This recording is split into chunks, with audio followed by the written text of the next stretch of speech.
নমস্কার বন্ধুরা, welcome to কর্মোলজি। আজ আমি তোমাদের সাথে আলোচনা করছি জেএনএম এবং এএনএম এন্ট্রান্স এক্সাম 2021-এর জন্য তোমাদের যে আমি 1 নম্বর মক টেস্টটা নিয়েছিলাম তার উত্তরগুলো। তোমাদের আগের ভিডিওতে 30 অবধি উত্তর করা হয়ে গিয়েছিল। এখন আমরা উত্তর করব 30-এর পরবর্তী প্রশ্নগুলো থেকে। তাহলে চলো শুরু করা যাক। প্রেসার কুকারে জল সাধারণত কত ডিগ্রি উষ্ণতায় ফোটে? 100 degree centigrade, 120 degree centigrade, 150 degree centigrade, 200 degree centigrade. সঠিক উত্তরটা হবে 120 ডিগ্রি সেন্টিগ্রেড। পরেরটা R1 = 20 ওহম আর R2 = 30 ওহম। শ্রেণী সমবায়ে তুল্যরোধ হবে। পরের প্রশ্ন দেখো, ফিউজ তারে থাকে টিন ও তামা, সীসা ও লোহা, লোহা ও তামা, টিন ও সীসা। সঠিক উত্তর হবে অপশান ডি, টিন ও সীসা। পরেরটা দেখো, লাফিং গ্যাস কোনটি? এটা কিন্তু যখন আমি তোমাদের প্র্যাকটিস সেট করাচ্ছিলাম ভৌতবিজ্ঞান তখন কিন্তু অবশ্যই করিয়েছিলাম, তাই এই প্রশ্নের উত্তরটা আমি আজ আর বলবো না, তাই তোমরাই করবে।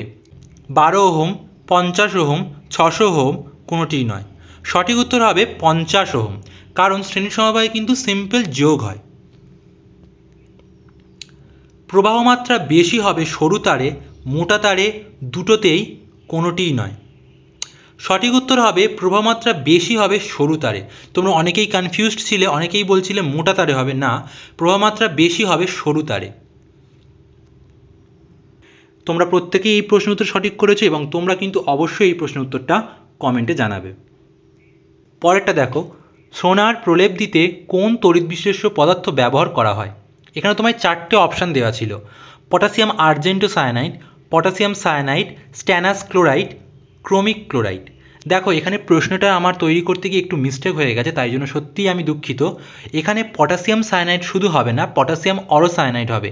তোমরা অনেকেই কিন্তু উত্তরটা কারেক্ট করেছো এবং লিখে দিয়েছো পাশে পটাশিয়াম অরোসায়ানাইড, সেটা কিন্তু একদম সঠিক উত্তর। তাই তোমরা যদি কেউ ভুল করে থাকো তাহলে অবশ্যই কিন্তু কারেক্ট করে নিও।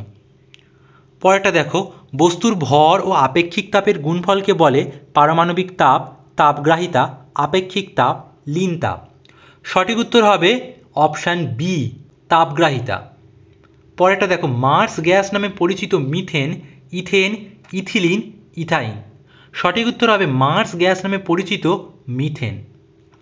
পরেরটা দেখো, নিচের কোনটির মধ্যে COOH মূলক নেই, অর্থাৎ কার্বক্সিলিক অ্যাসিড গ্রুপটা নেই? Aspirin, benzoic acid, picric acid, salicylic acid. দেখো পিক্রিক অ্যাসিডের মধ্যে কিন্তু কোনো রকম কার্বক্সিলিক গ্রুপ নেই। তোমরা পাশে দেখতে পাচ্ছ পিক্রিক অ্যাসিডের গঠনটা, সেখানে কিন্তু কোথাও কার্বক্সিলিক অ্যাসিড গ্রুপটা নেই। পরেরটা দেখো, সম্পৃক্ত অ্যালিফ্যাটিক হাইড্রোকার্বনকে কি বলে? Polythene, olefin, paraffin, polymer. সঠিক উত্তর হবে প্যারাফিন। দেখো এইটাই কিন্তু ছিল তোমাদের ভৌতবিজ্ঞানের পার্টের শেষ প্রশ্ন। তোমাদের ভৌতবিজ্ঞানে থাকে 15টা প্রশ্ন। এবার 41 থেকে 45 অবধি থাকবে কিন্তু তোমাদের ম্যাথ। দেখো এখানে তোমায় দেখো একটা সংখ্যা দিয়েছে, বলছে 1111111। সংখ্যাটি নিচের কোন সংখ্যা দ্বারা বিভাজ্য? তোমায় 4টে অপশান দিয়েছে: 29, 39, 21, কোনোটাই নয়। সঠিক উত্তর হবে 39। 42টা কি বলছে? তমলুক শহরে 2010 সালের হিসাবে জনসংখ্যা 10,000, পরপর 2 বছর যথাক্রমে 2% ও 5% হারে জনসংখ্যা বাড়লে 2012 সালের জনসংখ্যা কত হবে? এর জন্য তোমায় 4টে অপশান দিয়েছে: 12,510, 10,710, 10,700 এবং 13,650।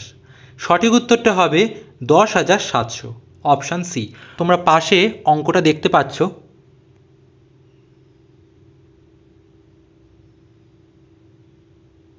পরেরটা দেখো, পরপর 4টি সংখ্যার গড় 12 হলে সর্বনিম্ন সংখ্যাটি কত? 6, 3, 9, 12। সঠিক উত্তরটা হবে 9। অঙ্কটা একবার দেখে নাও তোমরা। পরের অঙ্কটা দেখো, মহেশ রাজীব 1,210 টাকা লভ্যাংশ এইভাবে ভাগ করে যে মহেশের 2/5 অংশ হলো রাজীবের 1/3 অংশের সমান। রাজীব কত টাকা পাবে? এই অঙ্কটা তোমাদের আমি যখন ম্যাথ কোয়েশ্চেন সেট করিয়েছিলাম তখন কিন্তু তোমাদের করিয়ে দিয়েছিলাম, তাই তোমরা যদি সেই ভিডিওটা না দেখে থাকো তাহলে অবশ্যই কিন্তু সেই ভিডিওটা দেখে নাও। পরেরটা দেখো, কত টাকা আসলের 2 বছরে বার্ষিক 10% হারে চক্রবৃদ্ধির সুদ হবে 105 টাকা। তোমার 4টে অপশান দেওয়া আছে, 500, 450, 600 এবং 350। তোমরা অঙ্কটা একবার দেখে নাও।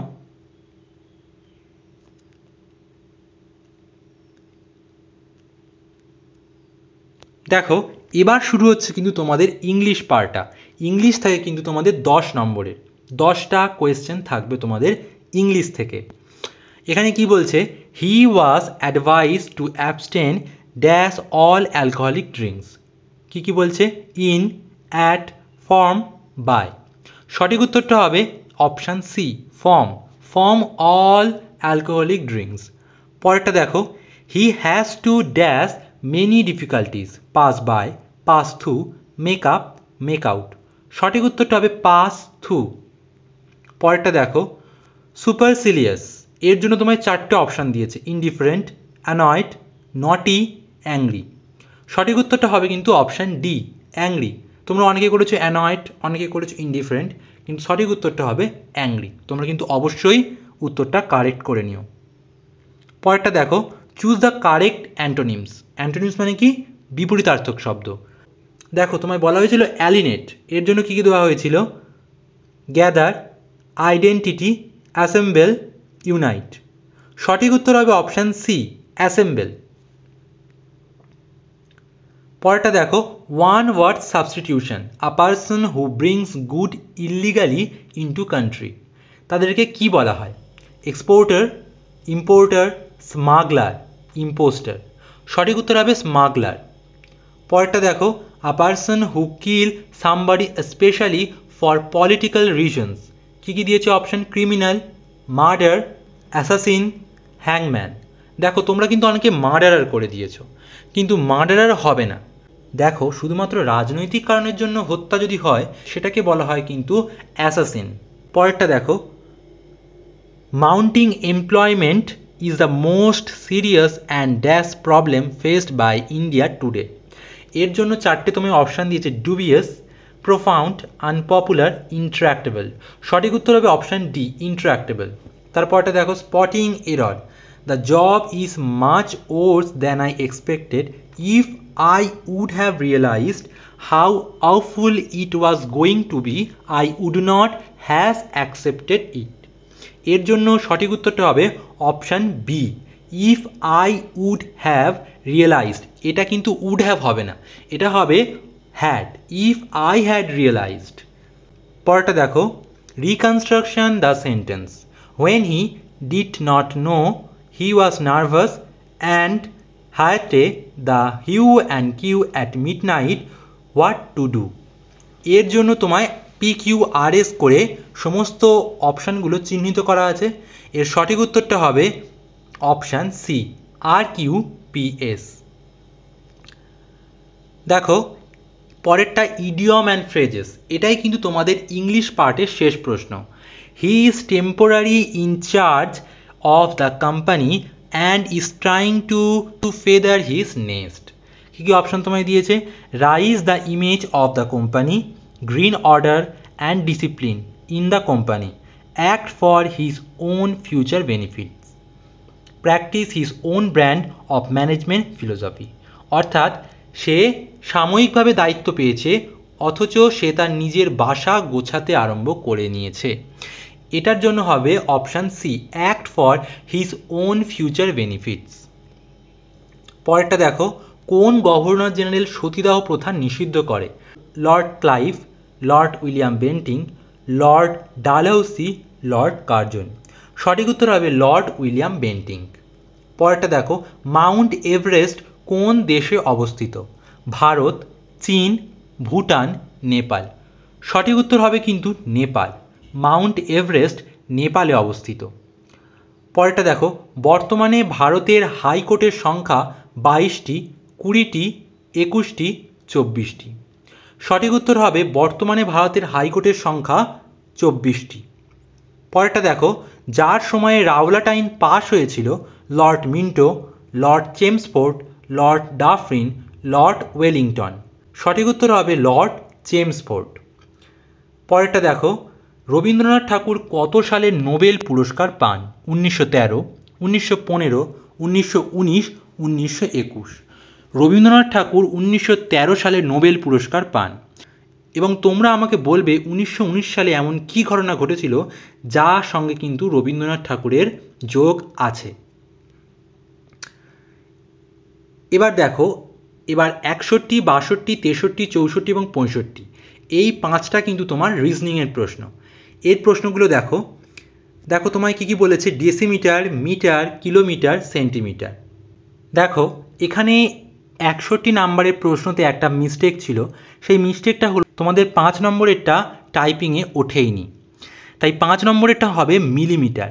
এবার যদি আমরা এই ব্যাপারটাকে পুরো সাজাই, ছোট থেকে বড়র দিকে সাজাই, তাহলে ব্যাপারটা কি হবে দেখো, millimetre, centimetre, metre, decimetre, kilometre, অর্থাৎ ছোট থেকে আমরা বড়র দিকে গেলাম। এবার তোমাদের প্রশ্ন এটা হতে পারে যে আমরা কেন বড় থেকে ছোট দিকে গেলাম না। দেখো, বড় থেকে ছোট দিকেও যাওয়া, কিন্তু এখানে তেমন কোনো অপশান ছিল না, তাই সঠিক উত্তর হবে অপশান সি। পরের প্রশ্ন দেখো, এক্স হলো ওয়াই এর স্ত্রী, ওয়াই হলো জেড এর ভাই, জেড হলো পি এর পুত্র, তাহলে পি এর সঙ্গে এক্স এর কী সম্পর্ক? দেখো এইখানে তোমাদের যে উত্তরমালাটা দিয়েছিলাম সেখানে কিন্তু উত্তরটা একটু ভুল আছে। এক্স হলো ওয়াই এর স্ত্রী, আর ওয়াই এবং জেড হলো ভাই, জেড হলো পি এর পুত্র, তার মানে পি জেড এর বাবা, অর্থাৎ পি হলো ওয়াই এরও বাবা, তাহলে পি এবং এক্স এর মধ্যে সম্পর্কটা হবে শ্বশুর, কিন্তু এখানে তোমার অপশানে শ্বশুর দেওয়া নেই, তাই তোমরা যদি বাবা করো তোমরা কিন্তু কারেক্ট করবে। পরেরটা কি বলছে, J M P is to G O Q সমানুপাত ডিবিএল ইস টু জিজ্ঞাসা চিহ্ন, তার জন্য তোমাকে 4টে অপশান দেওয়া হয়েছে। এবার দেখো প্রথমে জে এম পি এবং জি ও কিউ এদের মধ্যে অক্ষরের যে পার্থক্যটা আছে সেটা কত। জে থেকে যদি আমরা 3 ঘর এগিয়ে আসি তবে কিন্তু আমরা জিতে যাব, আবার এম থেকে 2 ঘর এগিয়ে গেলে তবে আমরা ওতে যাব, আর পি থেকে 1 ঘর এগিয়ে গেলে কিউতে যাব, অর্থাৎ ক্রমটা কি হলো -3 +2 +1। তাহলে ডিবিএল এর জন্য যদি আমরা এই ক্রমটাকে পুট করি তাহলে কি হবে, অপশানটা হবে সি, এ ডি এম। যদি কম্পিউটার কথাটিকে সাংকেতিক ভাষায় লেখা হয় O C P M T U R E, তবে O H K C Y E কথাটিকে কি লেখা হবে। দেখো তোমায় 4টে অপশান দিয়েছে, হকি বানানেরই তোমায় 4টে অপশান ঘুরিয়ে ফিরিয়ে দিয়েছে। তোমরা প্রথমে কম্পিউটারের বানানের সংখ্যাটা লক্ষ্য করো, কম্পিউটার শব্দটা কিন্তু 8টা অ্যালফাবেট নিয়ে গঠিত, হকিটা কিন্তু 6টা অ্যালফাবেট নিয়ে গঠিত, অর্থাৎ দুটোই জোড় সংখ্যা। তাহলে নিজেদের মধ্যে জায়গাগুলোকে ইন্টারচেঞ্জ করলে তুমি যদি O H K C Y এইটা দেখো তাহলে দেখবে এটা কিন্তু অপশান এর সাথে মিলে যাচ্ছে, H O C K E Y, তাহলে সঠিক উত্তরটা হবে অপশান এ। পরেরটা দেখো, এটাই কিন্তু তোমাদের প্র্যাকটিস সেটের শেষ প্রশ্ন, ফ্রুট, গ্র্যাপ, সুইট, এর জন্য 4টে অপশান দিয়েছে, এটা কিন্তু ভেন ডায়াগ্রাম। দেখো অপশানটা হবে বি, বি হবে সঠিক উত্তর। তাহলে এবার বি চিত্রটা কি দেখো, ফ্রুটস, ফ্রুটসের জন্য একটা বড় গোল, এবার ফ্রুটসের ভিতরে পড়ে গ্র্যাপস, আর গ্র্যাপস হয় মিষ্টি, কিন্তু সব গ্র্যাপস তো মিষ্টি হয় না, তাই তৃতীয় গোলটা হবে ফ্রুটসের কিছুটা নিয়ে। আমি তোমাদের প্রতি সপ্তাহে 1টা অথবা 2টো করে মক টেস্ট নিতে আরম্ভ করব, আর মক টেস্টটা কিন্তু সম্পূর্ণ টেলিগ্রাম গ্রুপে হবে, তাই তোমরা যদি মক টেস্টটা দিতে চাও অবশ্যই কিন্তু টেলিগ্রাম গ্রুপে জয়েন হয়ে যাও। সেখানে শুধুমাত্র মক টেস্ট নয়, তোমাদের যদি নিজস্ব কোনো সমস্যা থেকে থাকে প্রশ্নের ব্যাপারে সেটাও তোমরা সেখানে জানাতে পারবে। আর এই চ্যানেলে আমি তোমাদের বিভিন্ন রকম সরকারি চাকরির বিজ্ঞপ্তি, সরকারি কোর্সের খবর এবং সরকারি চাকরির পরীক্ষার প্রস্তুতির বিভিন্ন তথ্য দিয়ে থাকি, তাই তোমরা যদি এই চ্যানেলে নতুন হয়ে থাকো অথবা যদি এখনও চ্যানেলটা সাবস্ক্রাইব করে না থাকো তাহলে কিন্তু চ্যানেলটা অবশ্যই সাবস্ক্রাইব করে নাও এবং পাশের বেল বাটনে গিয়ে অল নোটিফিকেশানটা অন করে নাও, যাতে যখনই আমি নতুন কোনো ভিডিও আপলোড করব তার নোটিফিকেশান চলে যাবে কিন্তু সরাসরি তোমার কাছে। তাহলে দেখা হবে পরের ভিডিওয়।